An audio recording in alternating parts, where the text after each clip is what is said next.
Antologi Pembacaan Firman Tuhan yang Maha Kuasa.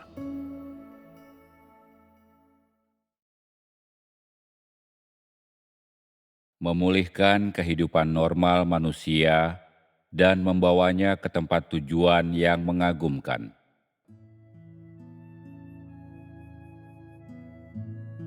Ketika manusia mencapai kehidupan sejati sebagai manusia di bumi, dan seluruh kekuatan iblis diikat dalam belenggu, manusia akan hidup dengan mudah di bumi. Segala sesuatunya tidak akan serumit seperti sekarang. Hubungan manusia, hubungan sosial, hubungan keluarga yang rumit, semuanya menimbulkan begitu banyak masalah, begitu banyak rasa sakit. Kehidupan manusia di sini begitu menyedihkan. Begitu manusia telah ditaklukkan, hati dan pikirannya akan berubah. Dia akan memiliki hati yang menghormati dan mengasihi Tuhan. Setelah semua orang di alam semesta yang berusaha untuk mengasihi Tuhan telah ditaklukkan, yang berarti setelah iblis dikalahkan, dan setelah iblis, semua kekuatan kegelapan telah diikat dalam belenggu. Kehidupan manusia di bumi tidak akan sulit, dan manusia akan bisa hidup dengan bebas di bumi. Jika hidup manusia tanpa hubungan daging dan tanpa kerumitan daging, maka kehidupan itu akan jauh lebih mudah. Hubungan daging manusia terlalu rumit, dan bagi manusia, memiliki hubungan seperti ini menjadi bukti bahwa dia belum membebaskan dirinya dari pengaruh iblis. Jika engkau memiliki hubungan yang sama dengan masing-masing dari saudara-saudarimu, jika engkau memiliki hubungan yang sama dengan setiap anggota keluargamu, maka engkau tidak akan khawatir dan tidak perlu khawatir tentang siapapun.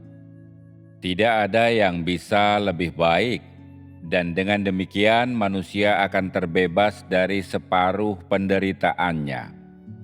Menjalani kehidupan sebagai manusia normal di bumi, manusia akan serupa dengan malaikat. Meskipun masih memiliki daging, manusia akan seperti malaikat. Ini adalah janji terakhir yang dianugerahkan kepada manusia. Saat ini manusia mengalami hajaran dan penghakiman. Apakah engkau mengira pengalaman manusia tentang hal-hal seperti itu tidak ada artinya?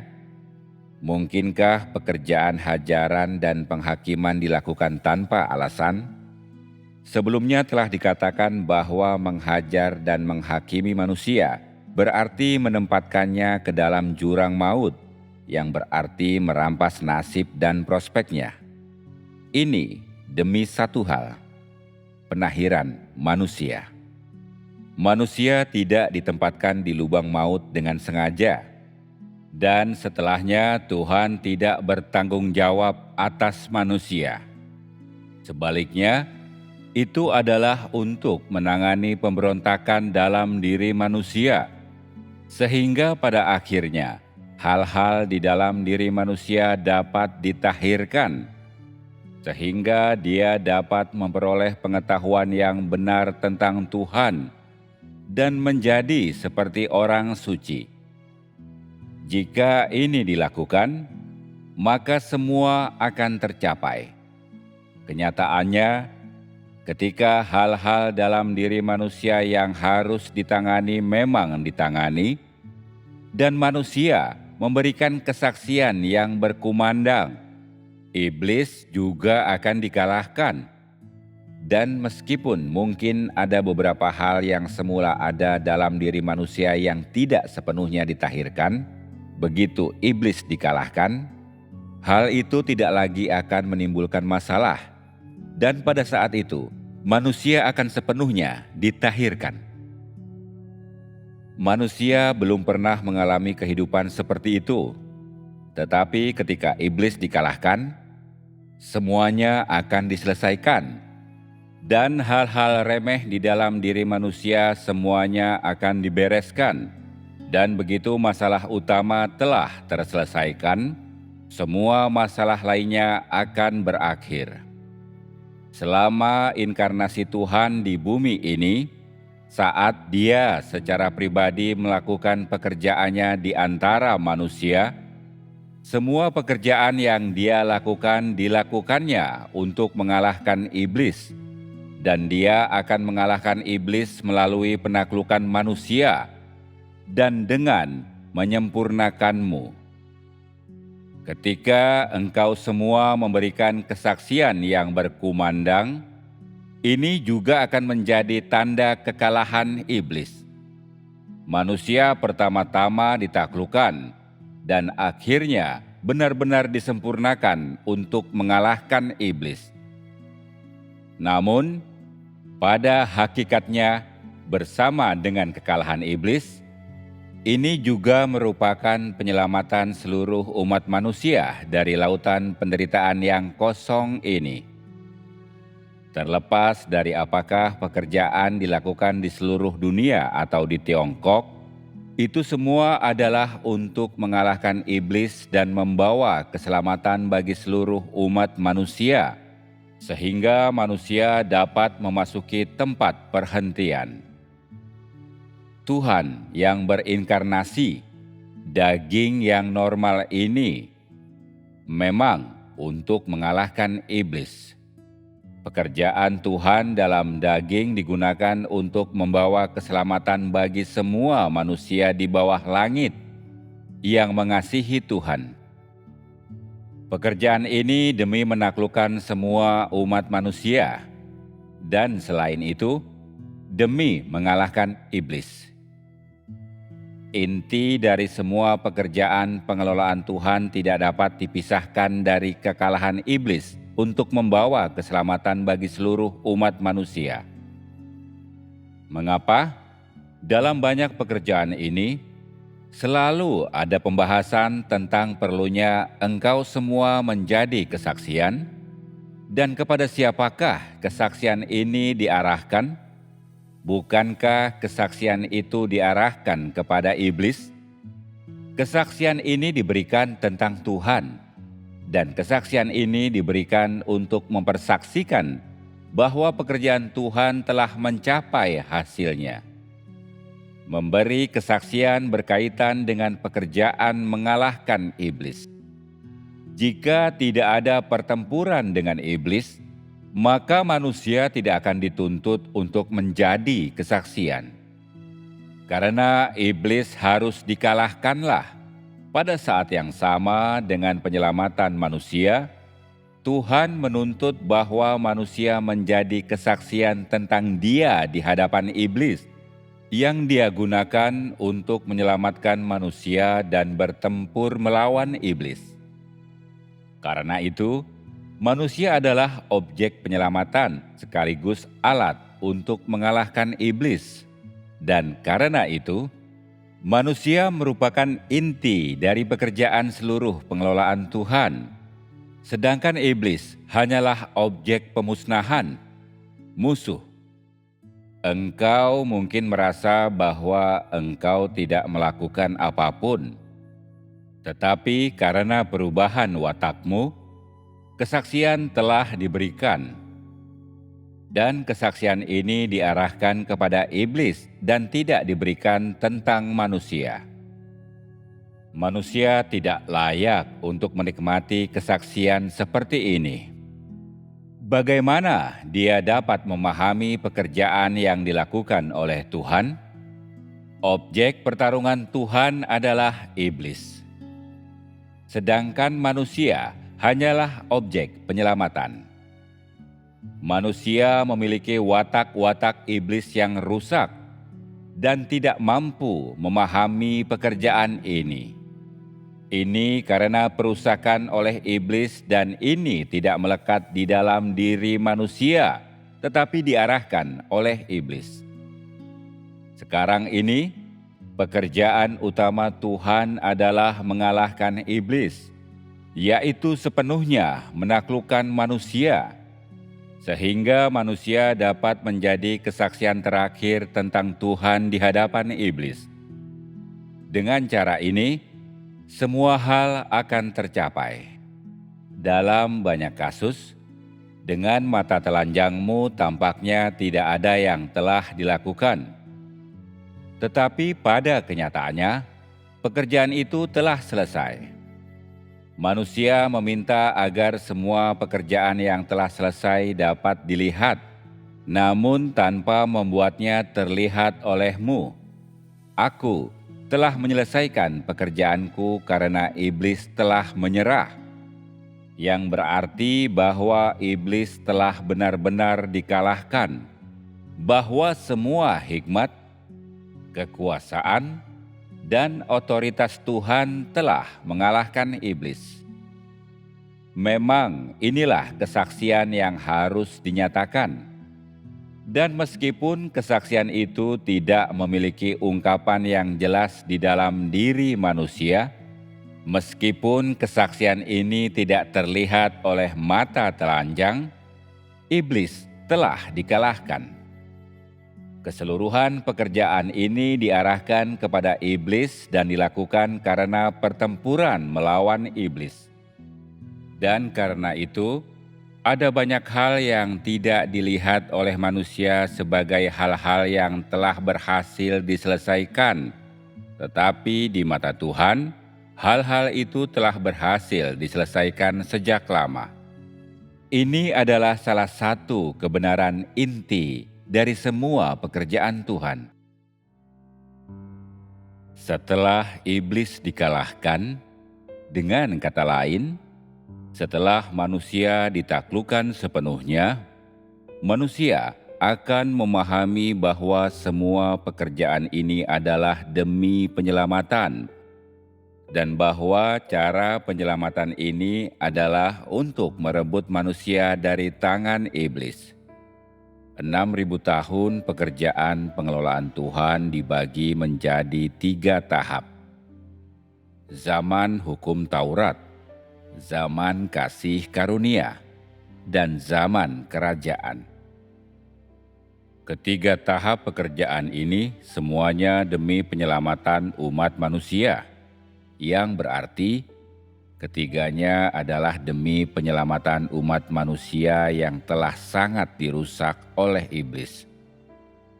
Namun, pada saat yang sama, ketiganya juga adalah agar Tuhan dapat berperang melawan iblis. Jadi, sebagaimana pekerjaan penyelamatan yang dibagi menjadi 3 tahap, maka pertempuran dengan iblis juga dibagi menjadi 3 tahap, dan 2 aspek pekerjaan Tuhan ini dilakukan secara bersamaan. Pertempuran melawan iblis sebenarnya demi penyelamatan manusia, dan karena pekerjaan penyelamatan manusia bukanlah sesuatu yang dapat berhasil diselesaikan dalam 1 tahap. Pertempuran melawan iblis juga dibagi menjadi beberapa tahap dan masa. Dan perang yang dilancarkan terhadap iblis sesuai dengan kebutuhan manusia dan tingkat perusakan manusia oleh iblis. Mungkin dalam imajinasinya, manusia percaya bahwa dalam pertempuran ini Tuhan akan mengangkat senjata melawan iblis, sebagaimana 2 pasukan yang akan saling berperang. Ini hanyalah apa yang mampu dibayangkan oleh kecerdasan manusia, dan ini merupakan gagasan yang sangat kabur dan tidak realistis. Namun, inilah yang dipercayai manusia. Dan karena aku katakan di sini bahwa cara penyelamatan manusia adalah melalui pertempuran dengan iblis, manusia membayangkan bahwa beginilah pertempuran tersebut terjadi. Ada 3 tahap dalam pekerjaan penyelamatan manusia, yang berarti bahwa pertempuran melawan iblis telah dibagi menjadi 3 tahap untuk mengalahkan iblis sepenuhnya. Namun, kebenaran inti dari seluruh pekerjaan pertempuran melawan iblis adalah bahwa hasilnya dicapai melalui beberapa langkah pekerjaan. Penganugerahan kasih karunia kepada manusia menjadi korban penghapus dosa manusia, pengampunan dosa manusia, penaklukan manusia, dan penyempurnaan manusia. Sebenarnya, pertempuran melawan iblis bukanlah mengangkat senjata melawan iblis, tetapi penyelamatan manusia, pembentukan kehidupan manusia, dan perubahan watak manusia sehingga manusia dapat menjadi kesaksian bagi Tuhan. Beginilah iblis dikalahkan. Iblis dikalahkan dengan mengubah watak manusia yang rusak.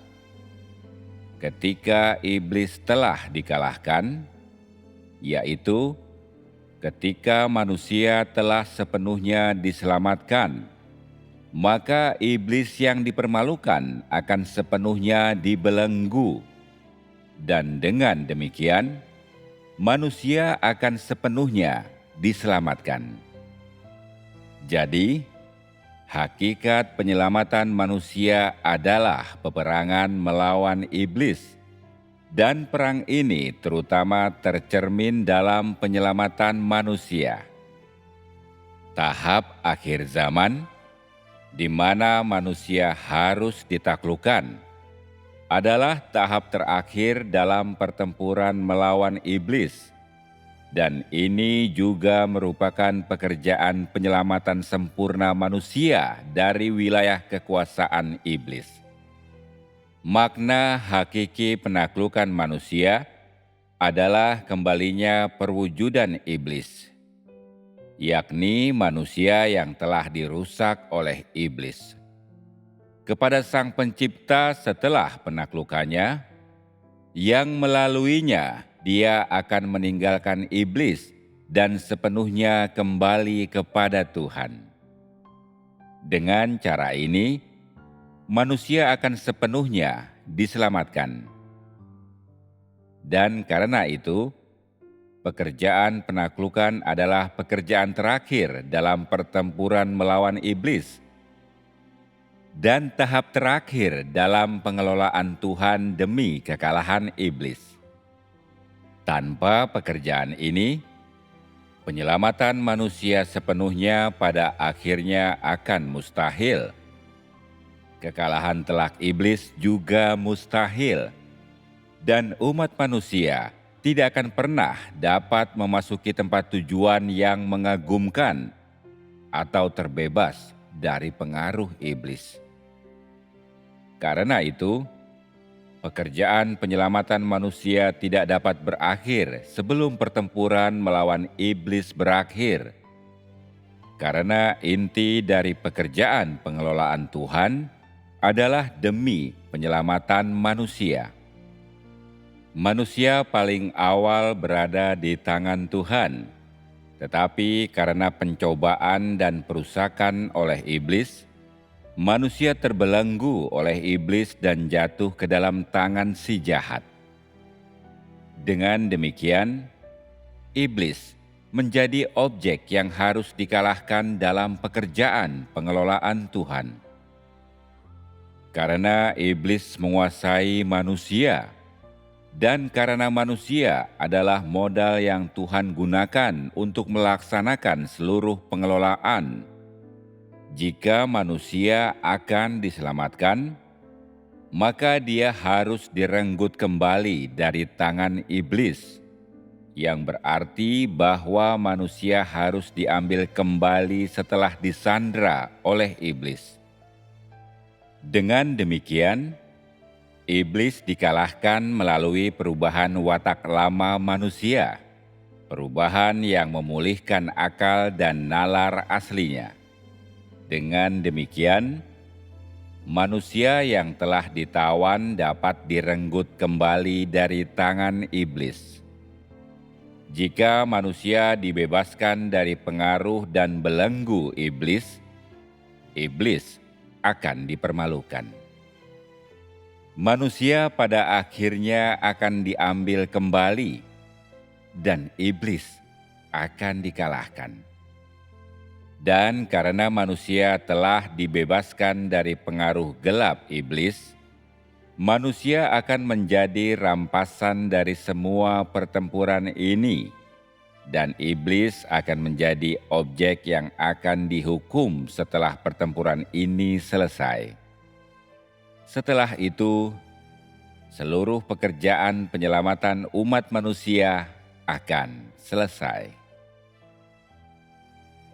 Tuhan tidak memiliki kebencian terhadap makhluk ciptaan. Dia hanya ingin mengalahkan iblis. Semua pekerjaannya, baik hajaran maupun penghakiman, diarahkan kepada iblis. Pekerjaan itu dilakukan demi penyelamatan manusia. Semuanya adalah untuk mengalahkan iblis dan memiliki satu tujuan: melakukan pertempuran melawan iblis sampai akhir. Tuhan tidak akan pernah beristirahat sampai Dia menang atas iblis. Dia akan beristirahat hanya setelah Dia mengalahkan iblis. Karena semua pekerjaan yang dilakukan oleh Tuhan diarahkan kepada iblis, dan karena mereka yang telah dirusak oleh iblis, semuanya berada di bawah kendali wilayah kekuasaan iblis, dan semuanya hidup di bawah wilayah kekuasaan iblis.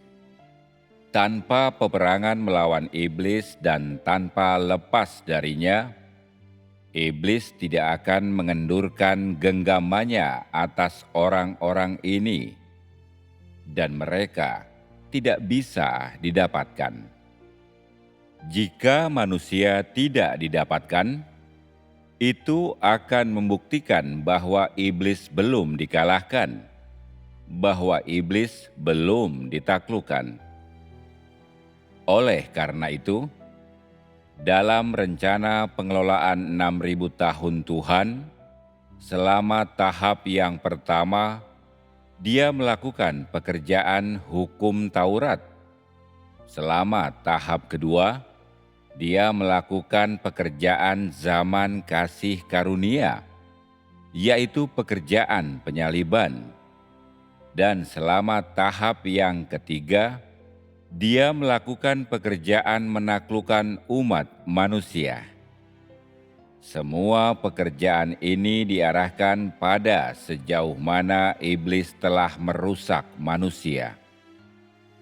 Semua pekerjaan ini adalah untuk mengalahkan iblis, dan setiap tahap adalah demi mengalahkan iblis. Hakikat pekerjaan 6.000 tahun pengelolaan Tuhan adalah pertempuran melawan sinaga merah yang sangat besar. Dan pekerjaan mengelola umat manusia juga merupakan pekerjaan mengalahkan iblis. Pekerjaan melakukan pertempuran melawan iblis. Tuhan telah bertempur selama 6.000 tahun. Dan dengan demikian Dia telah bekerja selama 6.000 tahun. Sampai akhirnya membawa manusia ke dunia baru. Pada saat iblis dikalahkan, manusia akan sepenuhnya dibebaskan. Bukankah ini arah pekerjaan Tuhan pada zaman sekarang? Memang inilah arah pekerjaan zaman sekarang.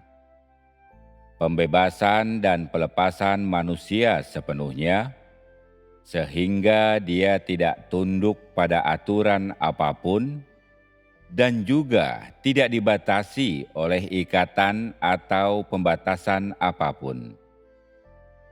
Semua pekerjaan ini dilakukan sesuai dengan tingkat pertumbuhanmu dan sesuai dengan kebutuhanmu, yang berarti bahwa engkau semua diberikan apapun yang dapat engkau semua capai.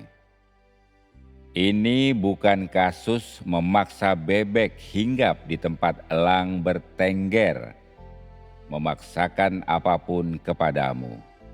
Lebih tepatnya, semua pekerjaan ini dilakukan sesuai dengan kebutuhanmu yang sesungguhnya.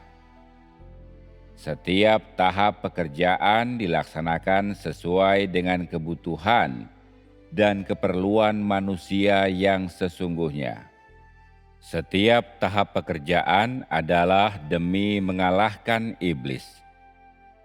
Sebenarnya, pada mulanya tidak ada penghalang di antara pencipta dan ciptaannya.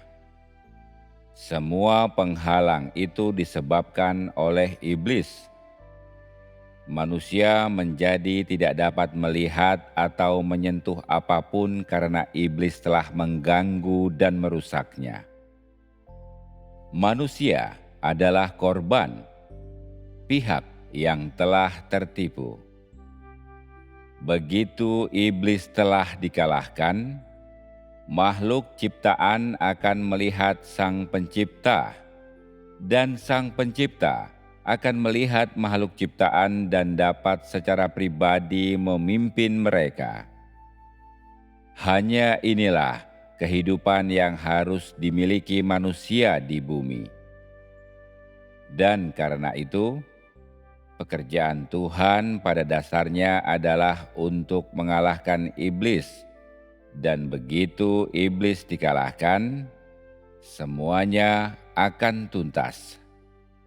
Sekarang ini, engkau telah melihat bahwa bukanlah masalah sederhana bagi Tuhan untuk datang di antara manusia.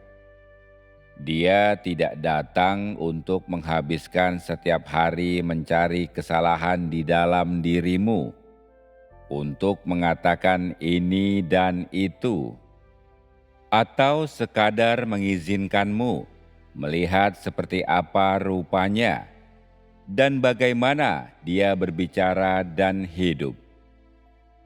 Tuhan tidak menjadi manusia semata untuk mengizinkanmu melihatnya, atau membuka matamu, atau mengizinkanmu untuk mendengarkan misteri yang telah Dia firmankan, dan 7 meterai yang telah Dia bukakan. Sebaliknya, Dia menjadi manusia untuk mengalahkan iblis. Dia telah secara pribadi datang sebagai manusia di antara manusia untuk menyelamatkan manusia dan bertempur melawan iblis. Inilah makna penting inkarnasinya. Jika bukan untuk mengalahkan iblis, maka Dia tidak akan secara pribadi melakukan pekerjaan ini. Tuhan telah datang ke bumi untuk melakukan pekerjaannya di antara manusia, untuk secara pribadi memperlihatkan dirinya kepada manusia dan membuat manusia dapat melihatnya. Apakah ini masalah kecil? Ini sama sekali bukan hal yang sederhana. Tidak seperti yang manusia bayangkan bahwa Tuhan telah datang agar manusia dapat melihatnya, sehingga manusia dapat mengerti bahwa Tuhan itu nyata dan tidak kabur atau hampa, dan bahwa Tuhan itu mulia tetapi juga rendah hati. Mungkinkah sesederhana itu? Sebenarnya karena iblis telah merusak daging manusia, dan manusia adalah pihak yang Tuhan ingin selamatkan, maka Tuhan harus menampakkan diri sebagai manusia untuk melakukan pertempuran melawan iblis dan untuk secara pribadi menggembalakan manusia. Hanya ini yang bermanfaat bagi pekerjaannya. Kedua tubuh inkarnasi Tuhan telah ada untuk mengalahkan iblis dan juga untuk menyelamatkan manusia dengan lebih baik. Itu karena pribadi yang melakukan pertempuran melawan iblis hanyalah Tuhan. Entah itu roh Tuhan atau tubuh inkarnasi Tuhan. Singkatnya, tidak mungkin malaikat yang bertempur melawan iblis, apalagi manusia yang telah dirusak oleh iblis. Para malaikat tidak berdaya melakukan pertempuran ini, dan manusia bahkan lebih lemah. Dengan demikian, jika Tuhan ingin bekerja dalam kehidupan manusia, jika Dia ingin secara pribadi datang ke bumi untuk menyelamatkan manusia, maka Dia harus secara pribadi menjadi manusia. Artinya, Dia harus secara pribadi mengenakan daging, dan dengan identitas yang melekat pada dirinya dan pekerjaan yang harus Dia lakukan. Dia datang di antara manusia dan secara pribadi menyelamatkan manusia. Jika tidak, jika roh Tuhan atau manusia yang melakukan pekerjaan ini, maka tidak pernah akan ada gunanya pertempuran itu dan tidak akan pernah berakhir. Hanya ketika Tuhan menjadi manusia untuk secara pribadi berperang melawan iblis di antara manusia, maka manusia memiliki kesempatan untuk diselamatkan. Selain itu, hanya setelah itulah iblis dipermalukan dan tidak lagi punya kesempatan untuk digunakannya atau rencana untuk dilaksanakannya. Pekerjaan yang dilakukan oleh Tuhan yang berinkarnasi tidak dapat dicapai oleh roh Tuhan, dan akan lebih mustahil bagi manusia daging untuk melakukannya atas nama Tuhan, karena pekerjaan yang Dia lakukan adalah demi kehidupan manusia dan untuk mengubah watak manusia yang rusak.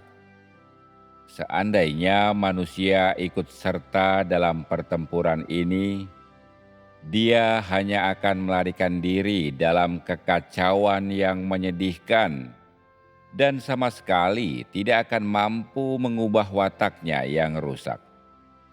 Dia tidak akan mampu menyelamatkan manusia dari salib atau menaklukkan semua umat manusia yang memberontak, tetapi hanya akan mampu melakukan sedikit pekerjaan lama yang tidak melampaui prinsip atau pekerjaan lain yang tidak terkait dengan kekalahan iblis. Jadi, mengapa repot-repot?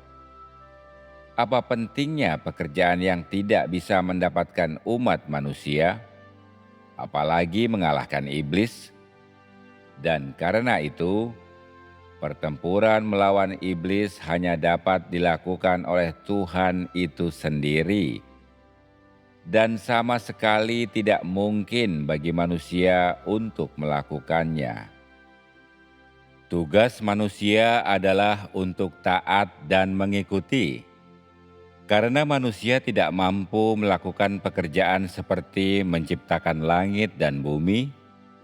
Terlebih lagi tidak mampu melakukan pekerjaan memerangi iblis. Manusia hanya dapat memuaskan Sang Pencipta di bawah kepemimpinan Tuhan itu sendiri, yang melaluinya iblis dikalahkan. Inilah satu-satunya hal yang dapat dilakukan oleh manusia. Dan karena itu, setiap kali pertempuran baru dimulai, yang berarti setiap kali pekerjaan zaman baru dimulai, Pekerjaan ini secara pribadi dilakukan oleh Tuhan itu sendiri, yang melaluinya Dia memimpin seluruh zaman dan membuka jalan baru bagi seluruh umat manusia. Dimulainya setiap zaman baru adalah awal yang baru dalam pertempuran melawan iblis, yang melaluinya manusia memasuki alam yang lebih baru dan lebih indah, dan zaman baru yang secara pribadi dipimpin oleh Tuhan itu sendiri. Manusia adalah penguasa segalanya, tetapi mereka yang telah didapatkan akan menjadi buah dari semua pertempuran melawan iblis. Iblis adalah perusak segalanya. Iblis adalah pihak yang kalah di akhir semua pertempuran, dan juga pihak yang akan dihukum setelah pertempuran ini. Di antara Tuhan, manusia, dan iblis, hanya iblislah yang akan dibenci dan ditolak. Sementara itu, mereka yang didapatkan oleh iblis tetapi tidak didapatkan kembali oleh Tuhan, menjadi orang-orang yang akan menerima hukuman atas nama iblis. Dari ketiganya, hanya Tuhan yang harus disembah oleh semua makhluk. Sementara itu, mereka yang dirusak oleh iblis tetapi diambil kembali oleh Tuhan, dan mereka yang mengikuti jalan Tuhan menjadi orang-orang yang akan menerima janji Tuhan dan menghakimi orang yang jahat untuk Tuhan. Tuhan pasti akan menang dan iblis pasti akan dikalahkan. Tetapi di antara manusia ada orang-orang yang akan menang dan mereka yang akan kalah. Mereka yang menang akan menjadi para pemenang, dan mereka yang kalah akan menjadi pihak yang kalah. Ini adalah klasifikasi masing-masing menurut jenisnya. Ini adalah hasil akhir dari semua pekerjaan Tuhan. Ini juga adalah tujuan dari semua pekerjaan Tuhan, dan ini tidak akan pernah berubah. Inti dari pekerjaan utama rencana pengelolaan Tuhan terfokus pada penyelamatan manusia. Dan Tuhan menjadi manusia terutama demi inti ini, demi pekerjaan ini, dan untuk mengalahkan iblis. Pertama kalinya Tuhan menjadi manusia juga untuk mengalahkan iblis. Dia secara pribadi menjadi manusia dan secara pribadi dipaku di kayu salib untuk menyelesaikan pekerjaan pertempuran pertama yang merupakan pekerjaan penebusan manusia. Demikian juga tahap pekerjaan ini juga secara pribadi dilakukan oleh Tuhan yang telah menjadi manusia untuk melakukan pekerjaannya di antara manusia, untuk secara pribadi mengucapkan firman-Nya dan mengizinkan manusia untuk melihatnya. Tentu saja, tidak dapat dihindarkan bahwa Dia juga melakukan beberapa pekerjaan lain pada masa itu. Tetapi alasan utama Dia melakukan pekerjaannya secara pribadi adalah untuk mengalahkan iblis, untuk menaklukkan seluruh umat manusia, dan untuk mendapatkan orang-orang ini. Jadi, pekerjaan inkarnasi Tuhan tidaklah sederhana.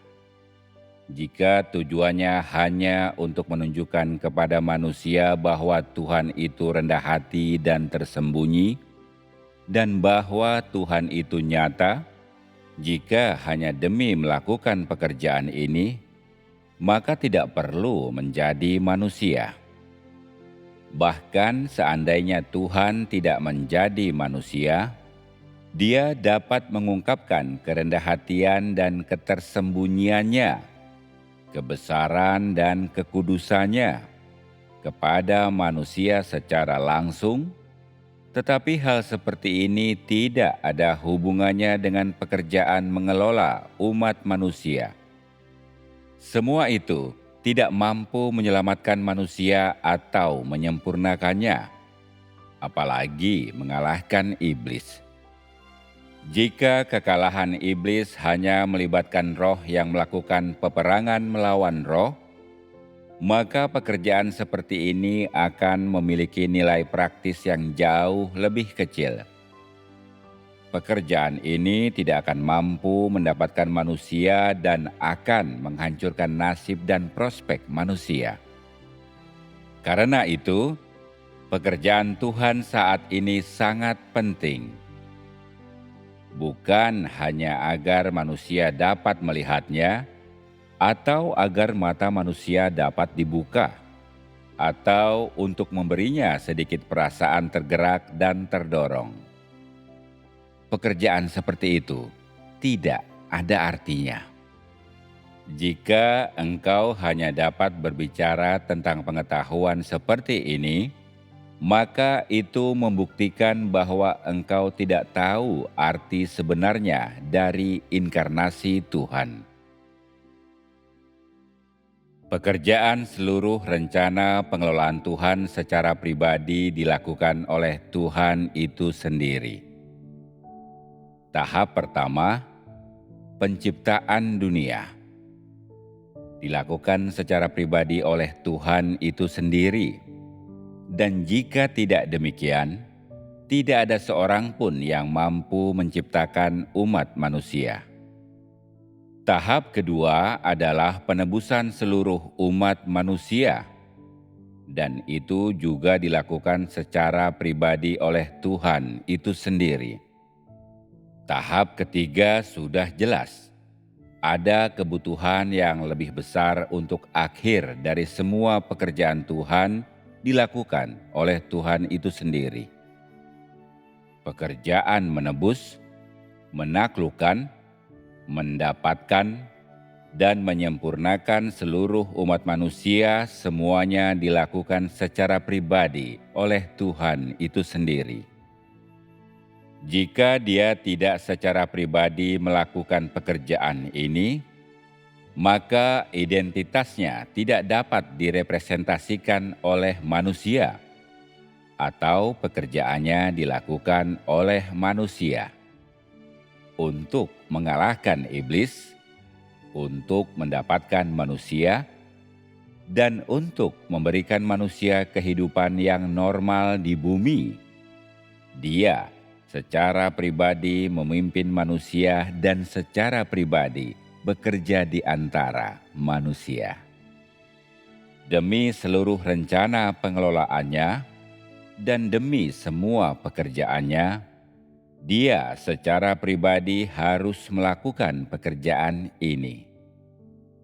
Jika manusia hanya percaya bahwa Tuhan datang agar manusia bisa melihatnya, demi membuat manusia bahagia, maka keyakinan seperti ini tidak ada nilainya, tidak ada artinya.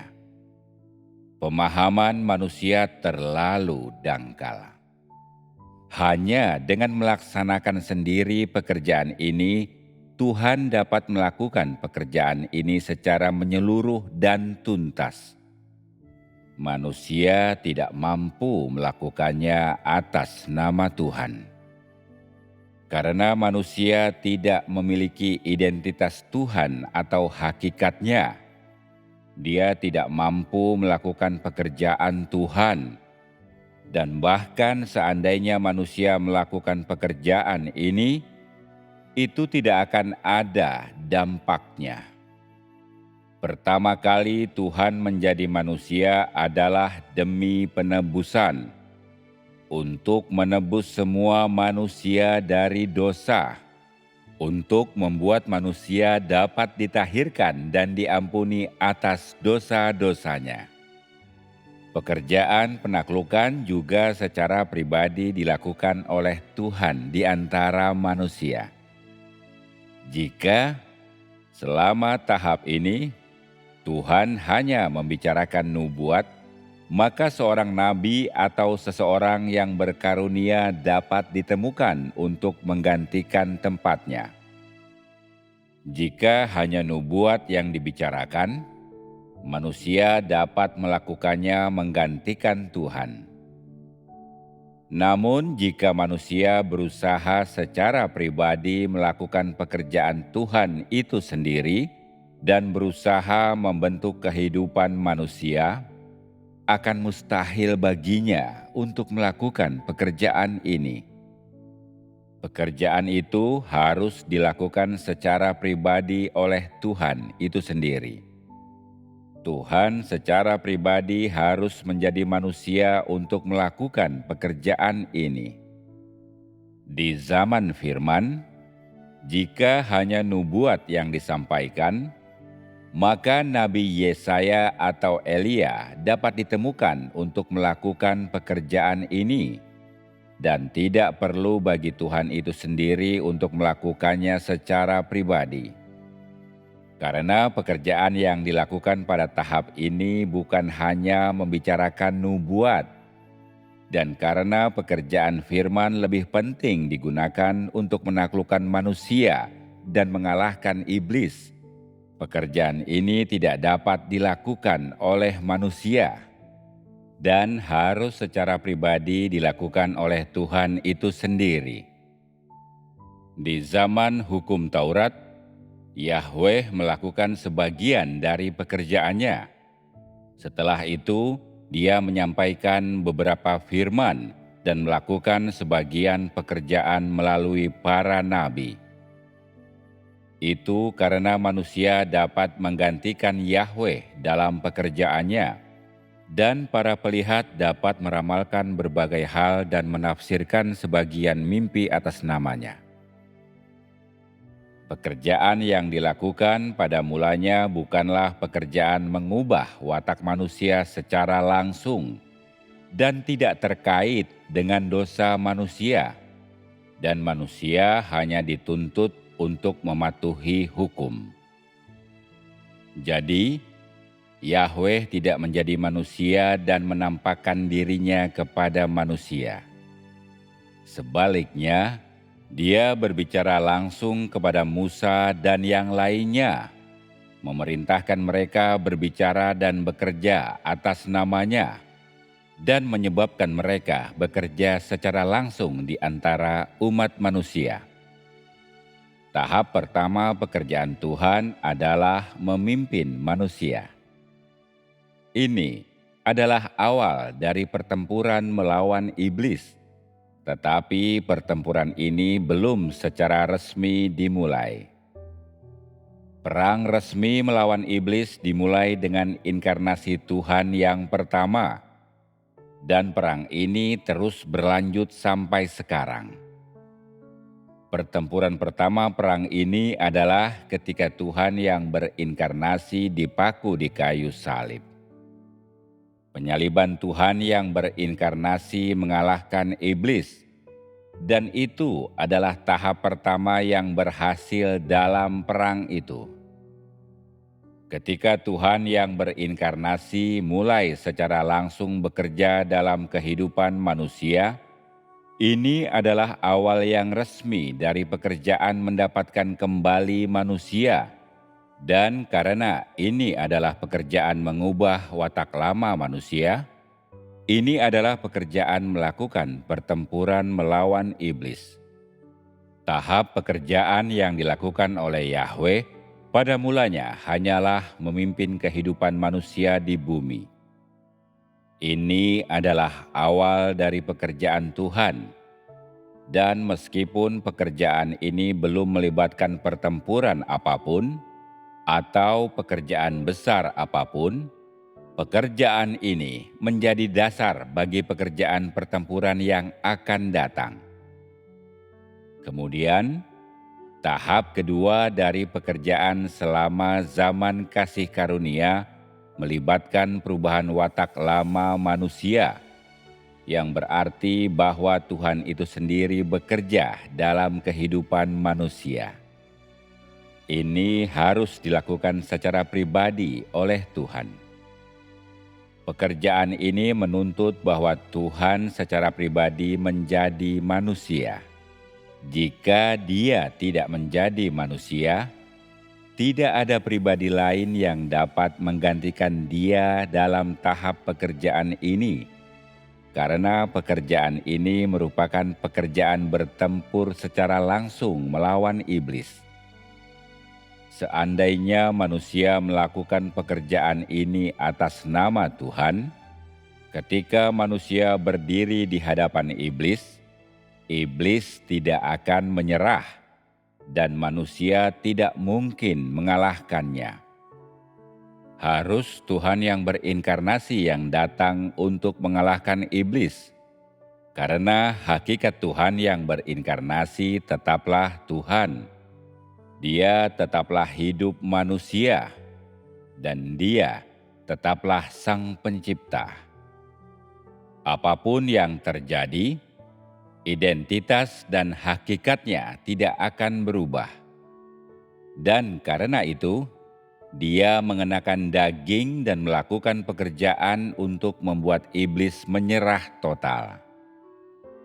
Selama tahap pekerjaan di akhir zaman, seandainya manusia melakukan pekerjaan ini dan diperintahkan untuk menyampaikan firman secara langsung, maka dia tidak akan dapat menyampaikannya. Dan jika nubuat disampaikan, maka nubuat ini tidak akan mampu menaklukkan manusia. Dengan mengenakan daging, Tuhan datang untuk mengalahkan iblis dan menyebabkan iblis menyerah total. Pada saat Dia benar-benar mengalahkan iblis, sepenuhnya menaklukkan manusia, dan sepenuhnya mendapatkan manusia, tahap pekerjaan ini selesai dan keberhasilan tercapai. Dalam pengelolaan Tuhan, manusia tidak dapat menggantikan Tuhan. Terutama pekerjaan memimpin zaman dan meluncurkan pekerjaan baru bahkan lebih perlu secara pribadi dilakukan oleh Tuhan itu sendiri. Memberi wahyu kepada manusia dan memberinya nubuat dapat dilakukan oleh manusia. Tetapi jika itu adalah pekerjaan yang harus dilakukan secara pribadi oleh Tuhan, pekerjaan pertempuran antara Tuhan itu sendiri dan iblis, maka pekerjaan ini tidak dapat dilakukan oleh manusia. Selama pekerjaan tahap pertama, ketika tidak ada pertempuran melawan iblis, Yahweh secara pribadi memimpin bangsa Israel menggunakan nubuat yang disampaikan oleh para nabi. Setelah itu, pekerjaan tahap kedua adalah pertempuran melawan iblis, dan Tuhan itu sendiri secara pribadi menjadi manusia dan datang sebagai manusia untuk melakukan pekerjaan ini. Apapun yang melibatkan pertempuran melawan iblis juga melibatkan inkarnasi Tuhan, yang berarti bahwa pertempuran ini tidak dapat dilakukan oleh manusia.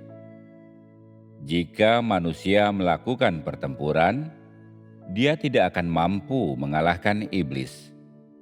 Bagaimana manusia dapat memiliki kekuatan untuk melawan iblis, sementara manusia sendiri masih di bawah wilayah kekuasaannya? Manusia berada di tengah. Jika engkau mendekat kepada iblis, engkau milik iblis. Tetapi jika engkau memuaskan Tuhan, engkau milik Tuhan. Seandainya manusia mencoba menggantikan Tuhan dalam pekerjaan pertempuran ini, apakah dia mampu? Jika manusia melakukannya, Bukankah dia sudah lama binasa? Bukankah manusia sudah lama masuk ke alam maut? Jadi, manusia tidak dapat menggantikan Tuhan dalam pekerjaannya, yang berarti bahwa manusia tidak memiliki hakikat Tuhan. Dan jika engkau melakukan pertempuran melawan iblis, engkau tidak akan mampu mengalahkannya. Manusia hanya dapat melakukan sebagian pekerjaan.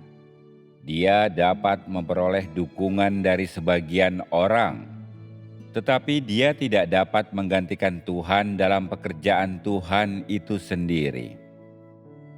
Bagaimana manusia dapat bertempur melawan iblis? Iblis akan menyanderamu bahkan sebelum engkau mulai bertempur. Hanya jika Tuhan itu sendiri bertempur melawan iblis, dan manusia mengikuti dan menaati Tuhan atas dasar ini, barulah manusia dapat diperoleh Tuhan dan melepaskan dirinya dari belenggu iblis. Hal-hal yang dapat dicapai manusia dengan hikmat dan kemampuannya sendiri terlalu terbatas. Ia tidak mampu menyempurnakan manusia, memimpinnya, dan selanjutnya mengalahkan iblis. Kecerdasan dan kebijaksanaan manusia tidak dapat menggagalkan rencana iblis. Jadi, bagaimana manusia dapat bertempur melawan iblis? Semua orang yang mau disempurnakan memiliki kesempatan untuk disempurnakan, sehingga setiap orang harus tenang. Di masa depan, engkau semua akan memasuki tempat tujuan. Tetapi jika engkau tidak mau disempurnakan dan tidak mau memasuki alam yang mengagumkan, maka itu adalah masalahmu sendiri. Semua orang yang mau disempurnakan dan setia kepada Tuhan, semua orang yang taat, dan semua orang yang dengan setia menjalankan tugas mereka, semua orang seperti ini dapat disempurnakan. Zaman sekarang, semua orang yang tidak setia menjalankan tugas mereka, semua orang yang tidak setia kepada Tuhan, semua orang yang tidak tunduk kepada Tuhan, terutama mereka yang telah menerima pencerahan dan penerangan Roh Kudus tetapi tidak mengamalkannya, semua orang seperti ini tidak dapat disempurnakan. Semua orang yang mau setia dan taat kepada Tuhan dapat disempurnakan, walaupun mereka sedikit bodoh. Semua orang yang mau berusaha dapat disempurnakan. Tidak perlu khawatir tentang hal ini. Selama engkau mau berusaha ke arah ini, engkau dapat disempurnakan. Aku tidak mau meninggalkan atau menyingkirkan satu pun di antara engkau semua. Tetapi jika manusia tidak berusaha keras untuk bekerja dengan baik, maka engkau hanya merusak dirimu sendiri. Bukan aku yang menyingkirkanmu, tetapi engkau sendiri. Jika engkau sendiri tidak berusaha keras untuk bekerja dengan baik, jika engkau malas, atau tidak melaksanakan tugasmu, atau tidak setia, atau tidak mengejar kebenaran, dan selalu berbuat sesukamu, jika engkau bertingkah sembrono, berjuang demi ketenaran dan kekayaanmu sendiri, dan tidak bermoral dalam berurusan dengan lawan jenis, maka engkau akan menanggung beban dosamu sendiri, dan engkau tidak layak dikasihani oleh siapapun. Maksudku adalah agar engkau semua disempurnakan, dan setidaknya ditaklukkan, sehingga tahap pekerjaan ini berhasil diselesaikan. Keinginan Tuhan adalah agar setiap orang disempurnakan, agar akhirnya didapatkan olehnya, untuk sepenuhnya ditahirkan olehnya, dan untuk menjadi orang-orang yang Dia kasihi. Tidaklah penting apakah aku mengatakan engkau semua terbelakang atau kualitasmu rendah, ini semua fakta. Perkataanku tentang hal ini tidak membuktikan bahwa aku bermaksud meninggalkanmu, bahwa aku telah kehilangan harapan atas dirimu, apalagi bahwa aku tidak mau menyelamatkanmu. Pada zaman sekarang, aku telah datang untuk melakukan pekerjaan menyelamatkanmu, yang berarti bahwa pekerjaan yang kulakukan adalah kelanjutan dari pekerjaan penyelamatan. Setiap orang memiliki kesempatan untuk disempurnakan. Asalkan engkau mau, asalkan engkau berusaha, pada akhirnya engkau akan dapat mencapai hasilnya, dan tidak ada seorang pun di antaramu yang akan ditinggalkan. Jika kualitasmu rendah, tuntutanku terhadapmu akan sesuai dengan kualitasmu yang rendah. Jika kualitasmu tinggi, tuntutanku terhadapmu akan sesuai dengan kualitasmu yang tinggi. Jika engkau bodoh dan buta huruf, tuntutanku terhadapmu akan sesuai dengan kebodohanmu. Jika engkau terpelajar, tuntutanku terhadapmu akan sesuai dengan fakta bahwa engkau terpelajar. Jika engkau sudah tua, tuntutanku terhadapmu akan sesuai dengan usiamu. Jika engkau mampu memberikan tumpangan, tuntutanku terhadapmu akan sesuai dengan kemampuan ini. Jika engkau mengatakan engkau tidak mampu memberi tumpangan, dan hanya dapat melaksanakan tugas tertentu, apakah itu mengabarkan Injil, atau merawat gereja, atau menangani urusan umum lainnya, penyempurnaanmu olehku akan sesuai dengan tugas yang engkau lakukan. Setia, taat sampai akhir, dan berusaha untuk memiliki kasih yang terdalam kepada Tuhan. Inilah yang harus engkau lakukan, dan tidak ada pengamalan yang lebih baik dari ketiga hal ini. Pada akhirnya, manusia dituntut untuk mencapai ketiga hal ini, dan jika dia dapat mencapainya, dia akan disempurnakan. Namun, yang terpenting, engkau harus benar-benar mengejar. Engkau harus secara aktif melangkah maju dan naik, dan tidak pasif dalam hal itu. Aku telah mengatakan bahwa setiap orang memiliki kesempatan untuk disempurnakan dan dapat disempurnakan, dan ini berlaku, tetapi engkau tidak berusaha untuk menjadi lebih baik dalam pengejaranmu. Jika engkau tidak mencapai ketiga kriteria ini, maka pada akhirnya engkau harus disingkirkan. Aku ingin setiap orang berusaha. Aku ingin setiap orang mengalami pekerjaan dan pencerahan Roh Kudus, dan dapat taat sampai akhir, karena ini adalah tugas yang masing-masing dari engkau semua harus lakukan. Ketika engkau semua telah melaksanakan tugasmu, engkau semua akan disempurnakan. Engkau juga akan memiliki kesaksian yang meyakinkan. Semua orang yang memiliki kesaksian adalah mereka yang telah menang atas iblis dan mendapatkan janji Tuhan, dan mereka adalah orang-orang yang akan tetap hidup di tempat tujuan yang mengagumkan.